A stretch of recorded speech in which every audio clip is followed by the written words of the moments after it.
tous!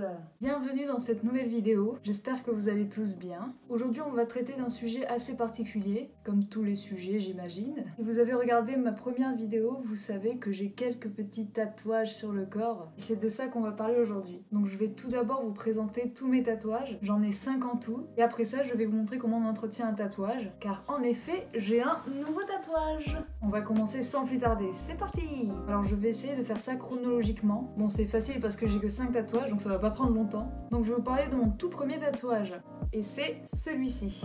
Donc ce tatouage a une très longue histoire. Donc si vous avez vu ma dernière vidéo, vous savez que ma passion c'est la musique et ça faisait depuis le début du lycée que je voulais un tatouage en rapport avec la musique. C'était mon premier tatouage, je me suis dit bah c'est parfait, c'est vraiment, vu que c'est ma passion, c'est vraiment parfait pour un premier tatouage. J'ai réfléchi longtemps, très longtemps. J'ai pensé à plusieurs idées, des notes, une portée, une clé de sol, etc.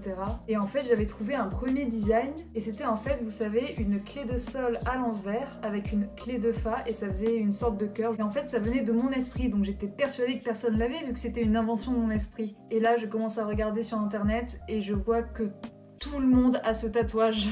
Du coup j'étais hyper deg, je pensais que ça aurait pu être une idée qui venait de moi-même, que j'avais designé moi-même, mais bon, les gens ont été plus intelligents que moi. Donc je me suis dit que c'était un petit peu bateau et puis au final j'ai trouvé ça un peu petit. Donc j'ai réfléchi à autre chose. Et il s'avère qu'à ce moment-là, enfin toujours assez maintenant encore, j'aime beaucoup également tout ce qui est la culture nippone, la culture japonaise. Et vraiment même typographiquement, je trouve que l'écriture japonaise et surtout les kanji sont très très beaux et très jolis. Et j'ai commencé à faire le rapprochement. Je me suis dit pourquoi pas me faire tatouer le mot musique en japonais sur le bras. Donc j'ai essayé un premier design qui est celui-ci. Il est assez simpliste mais il est vraiment très patch. On dirait vraiment un truc que j'ai collé sur ma peau, genre c'était pas trop esthétique. Et ça c'était vraiment l'idée de base. Donc ce sont 2 caractères en kanji qui signifient le mot musique. Donc voilà, c'était mon projet. Donc j'ai eu cette idée vers 2015-2016 et j'ai décidé de me le faire tatouer comme tout le monde pour mes 18 ans. Je dis comme tout le monde parce qu'en général le cadeau d'anniversaire de 18 ans des gens c'est un tatouage quand ils aiment bien ça bien sûr.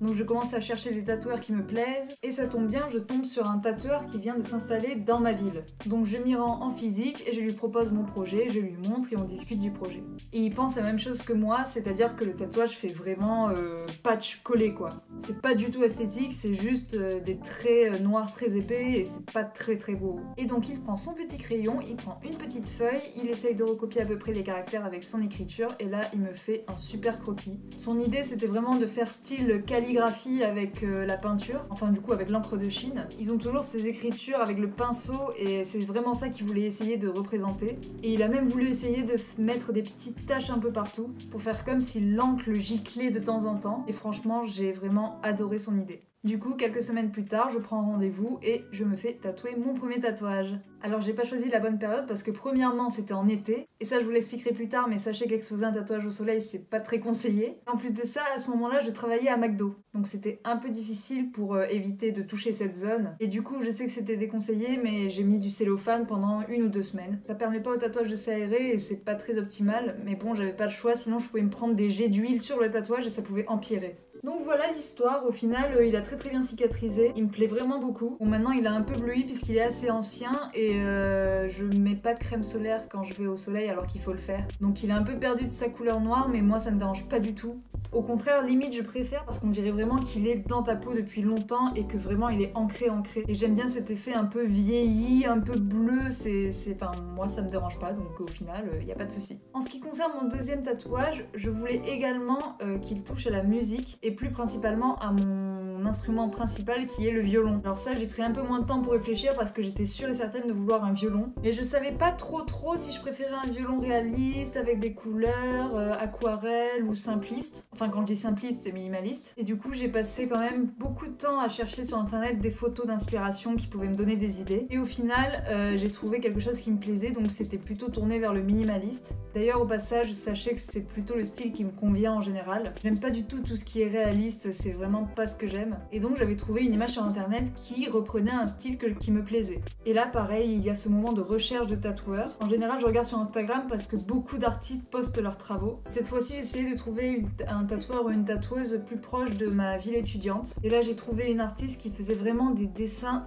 très fins et très minutieux. Je l'ai trouvé magnifique et je me suis dit que pour ce que je voulais faire c'était vraiment l'artiste parfaite. Vous allez le voir sur le tatouage mais c'est vraiment des traits très fins et au final très féminin entre guillemets. Et ça correspondait vraiment au style que j'attendais de l'artiste en fait. Donc là c'était une tatoueuse, je la contacte, je lui parle de mon projet, je lui envoie 2-3 photos d'inspiration et là elle m'envoie ce dessin. Rien que le dessin, je tombe amoureuse, vraiment j'adore l'idée. Alors au départ il n'y avait pas l'archet au milieu mais je lui ai demandé de le rajouter parce que c'était quand même un élément important de l'instrument. Donc pareil, donc cette fois-ci c'était un petit peu plus loin. Je décide d'y aller avec ma mère parce qu'en fait cette tatoueuse a un frère qui tatoue dans le même salon qu'elle et ma mère était beaucoup plus attirée par le style du tatoueur. Donc elle a voulu aussi se faire des tatouages, donc au final on y allait ensemble toutes les deux. Et donc je me fais tatouer mon second tatouage qui est du coup ici, je vous montre les photos. Vraiment il rend très bien, je l'aime vraiment beaucoup. Vous voyez ce que je disais par rapport à cette finesse de trait, c'est vraiment incroyable. Donc pareil que l'autre, maintenant il a un peu bleui.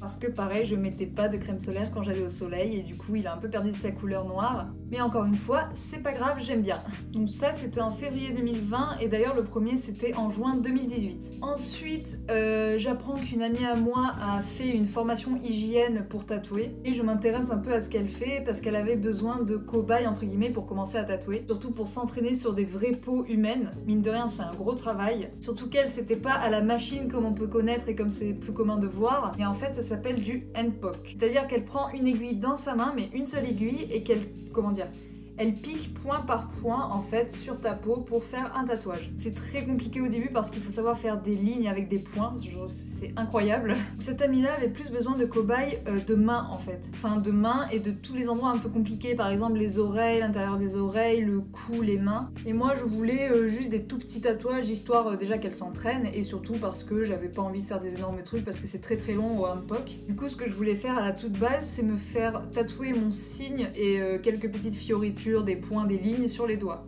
Donc je la contacte, on prend rendez-vous, je lui expose mes idées et je me rends dans son shop. Donc je lui explique ce que je veux, elle me fait ses petits croquis sur mes doigts et encore une fois j'y vais avec ma maman parce qu'en ayant vu ça, elle voulait aussi se faire un tatouage. Donc ma mère elle s'est fait un petit truc à la main, une petite fioriture jolie, une sorte d'étoile. Et moi je voulais seulement 3 points sur l'index et mon signe astrologique, alors je savais pas exactement où, peut-être sur le majeur de l'autre main, etc. Ma mère me dit avant de faire le plus gros tatouage des deux, tu vas commencer par les points pour voir si ça fait vraiment mal. Parce que moi je pensais pas que le doigt était une zone très douloureuse. Donc mon ami commence à me tatouer avec son aiguille sur mon doigt et là c'est le drame. Je suis plutôt quelqu'un de très douillet et en général la douleur des tatouages ça va. Ça pique un peu bien évidemment parce que ça fait mal, c'est normal, on te charcute la peau. Et franchement c'était supportable. Le doigt, je l'ai vraiment senti passer quand même. C'est-à-dire que rien que la première piqûre, j'étais pas bien du tout. D'ailleurs, vite fait pour parler de l'échelle de douleur, sachez que les bras, les poignets, etc. c'est les endroits qui font le moins mal. J'ai pas du tout souffert, enfin en tout cas, c'est passé crème quoi. Et vraiment le doigt, j'étais vraiment pas bien, j'étais très tendue, je me tenais le bras, j'étais comme ça, couchée, j'en pouvais plus. Il fallait bien qu'elle me finisse, donc elle m'a fini mes petits points, donc c'est ceci. Et là, quand elle a fini, j'ai failli tomber dans les pommes, j'avais la tête qui tournait. Elle m'a donné des petits bonbons pour que je puisse un peu récupérer, mais je suis allée directement m'allonger sur son canapé parce que j'en pouvais plus. Je suis un peu drama queen, je sais. Voilà, donc sachez que les doigts, c'est une zone très douloureuse. Donc pendant que je me reposais, c'était ma mère qui se faisait tatouer à son tour. Et après ça, elle m'a demandé du coup si je voulais quand même faire le Gémeaux sur le doigt. Et je lui ai dit que non, bizarrement. Du coup, elle m'a proposé de me le tatouer ailleurs et j'ai choisi la main. Là, contrairement au doigt, j'ai rien senti du tout. C'était juste comme si elle me faisait ça avec son ongle, genre c'était rien du tout. Donc elle m'a fait ces 2 petits tatouages que je trouve très mignons. Le truc c'est que vu qu'elle débutait à ce moment-là, ses traits n'étaient pas aussi précis. C'est-à-dire que des fois on voyait un peu les points, je sais pas si vous comprenez, mais en gros ça faisait pas vraiment une ligne homogène, on voyait un peu les points de temps en temps. Du coup j'ai dû retourner chez elle pour faire des retouches et j'ai dû attendre 1 mois et même pas en 1 mois elle s'est améliorée de fou. Alors là je sais pas si vous voyez, c'est quand même pas mal la qualité quoi. Je veux dire on voit bien que ce sont des lignes et qui ne sont pas coupées. Et vraiment je la félicite parce que même maintenant encore elle s'est encore améliorée et elle a même commencé à faire des grosses pièces, je crois qu'elle a fait un kakashi sur une cuisse ou un truc comme ça. Franchement Julie si tu regardes cette vidéo, bravo parce que tu t'es amélioré en très peu de temps et maintenant tu fais des pièces magnifiques et t'inquiète pas, je reviendrai chez toi bientôt. D'ailleurs pour les retouches, du coup pour le doigt, je lui ai demandé en fait de me mettre une sorte de petite mousse. Alors c'est pas anesthésiant parce qu'il faut pas le faire parce que pour le sang et tout c'est un peu compliqué, mais c'était une sorte de crème qui endormissait un peu la zone où tu mettais la crème. C'était pas une crème, du coup c'était une mousse. Du coup vu qu'elle me l'avait mis avant de me tatouer, ben là pour les doigts j'ai rien senti. C'était un soulagement, je vous avoue. Donc ça du coup c'était cet été, je crois que c'était en août ou en juillet, je sais plus, même en septembre peut-être, je sais plus du tout. Donc voilà, à partir de là j'avais plus trop de projets de tatouage. Enfin j'avais plein d'idées en tête mais je pensais pas les réaliser de sitôt. Et on en vient à mon tout dernier tatouage qui est celui que j'ai fait jeudi. Donc là quand je vous parle on est vendredi, donc en fait c'était juste hier. Et en fait ce qui s'est passé c'est que c'était pas du tout prévu. Pour faire court, je suis allée dans ma famille il y a pas si longtemps, le week-end dernier, et ma mamie m'a donné de l'argent. C'est de l'argent liquide. Et moi il faut savoir que j'aime pas trop garder de l'argent liquide sur moi, surtout si c'est des grosses sommes. Donc j'essayais de trouver comment je pouvais les dépenser quoi. Et je me suis dit pourquoi pas les dépenser dans un tatouage? Donc j'ai réfléchi, bon pas trop longtemps quand même. Il s'avère que grâce à une amie, je suis un groupe de tatoueurs qui tatouent dans le même salon. C'est un salon où il y a 4 artistes qui font de magnifiques pièces, j'adore tous leur style. Mais j'ai quand même un petit coup de cœur pour une des tatoueuses en particulier. Donc je commence à regarder dans ses flashs parce qu'elle avait mis des stories sur Instagram. Je tombe amoureuse d'un petit flash tout mignon d'un cactus qui est celui-ci. Et ce qui est bien avec ces tatoueurs, c'est qu'en fait, ils ont souvent des disponibilités du jour au lendemain. Donc je me suis empressée de la contacter et c'était le jour du tatouage juste 2 jours après. Et voilà, je vous présente Lulu le cactus. Donc il n'y a pas forcément de signification particulière, c'est juste que vu que j'adore les dessins de cet artiste, il fallait bien que j'en choisisse un. Et je trouvais ça assez mignon quand même comme tatouage. Et au final, j'ai pu trouver une sorte de mini signification. C'est juste qu'avec un ami, on a un cactus tous les deux qui s'appelle Lulu. Et du coup, je voulais rendre un petit peu hommage à ce cactus. Voilà, c'est une petite attention mignonne. Et niveau douleur, celui-ci, franchement, ça allait. C'était un peu plus douloureux que le bras et le poignet, mais franchement, c'est passé crème. Comme vous voyez, il y a aussi cette technique de remplissage par petits points et c'est un peu ça qui m'a fait le plus mal, mais franchement, j'ai très bien tenu. Donc voilà, alors maintenant j'aimerais vous parler un peu des tarifs et du temps de tatouage. Pour mon premier, donc c'est-à-dire le japonais, j'ai payé je crois 80 € et il m'a duré une demi-heure si je dis pas de bêtises. Ensuite, mon violon m'a coûté un peu plus cher parce que les tarifs de l'artiste étaient un peu plus élevés. Surtout que c'était une pièce un peu plus grande et très minutieuse, donc voilà. Donc il m'a coûté 250 € et il a duré à peu près 1 heure. Pour les petits tout, alors vu que c'était une amie qui commençait à tatouer, elle m'a fait des prix. Donc je crois que le petit Gémeaux était à 30 ou 40 € et les petits points à 10 €. Et je crois qu'ils m'ont duré chacun une demi-heure à peu près. J'avoue que là, j'avais pas du tout mesuré le temps tellement j'étais pas bien. Et pour le dernier, du coup, le petit cactus, alors il m'a également coûté 80 € et pareil, il m'a duré une demi-heure, 40 minutes à peu près. Et si vous me demandez si je vais en refaire, bien évidemment. Donc maintenant, on va parler de tout ce qui est entretien et vous allez venir avec moi.